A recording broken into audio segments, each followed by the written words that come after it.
Hate groups like NSC 131 here in Maine are on the rise. Now lawmakers in Augusta are starting to pay closer attention, saying something needs to be done. One of them is Senator Joe Baldacci of Bangor. He's not only calling out a big leader in the extremist neo-Nazi movement, he's also forming a coalition of other lawmakers, all with the hope of presenting a bill during next year's legislative session. News Center Maine's Jack Moment has been following the neo-Nazi movement. He is tracking the latest developments here. Hi, Jack.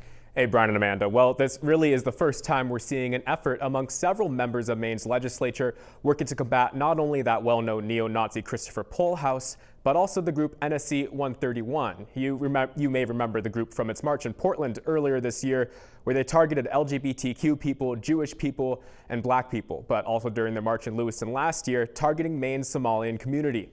I sat down with the senator leading the charge to make our laws here in the state easier to prosecute neo-Nazis.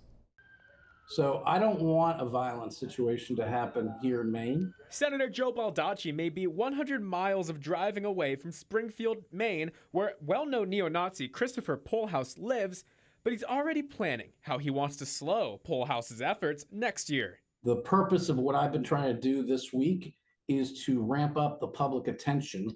In the form of tweets calling out Pohlhaus, who recently moved to Maine, and in posts on the social media site Telegram, outlined his desire to build a whites-only community where he can train white supremacists on his private land. Other posts say the goal is to give people post-traumatic stress. Pohlhaus was spotted by national outlet Vice News marching with the neo-Nazi group NSC 131 in Lewiston back in October. That same group marched on the steps of Portland City Hall in April, where an officer drew their gun to disperse the crowd. This is really a situation that I can't imagine any of our local law enforcement have ever had to deal with.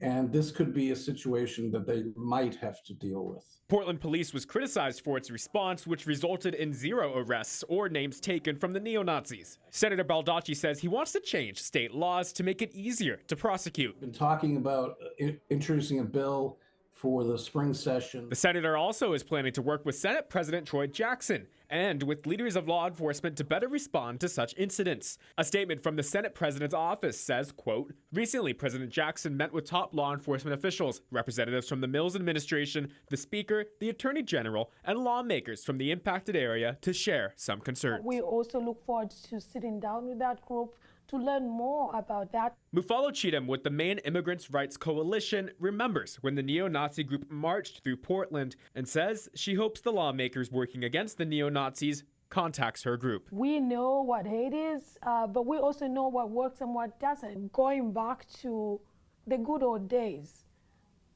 I don't think we'll ever get back to the good old days, but who gets to decide what those good old days are?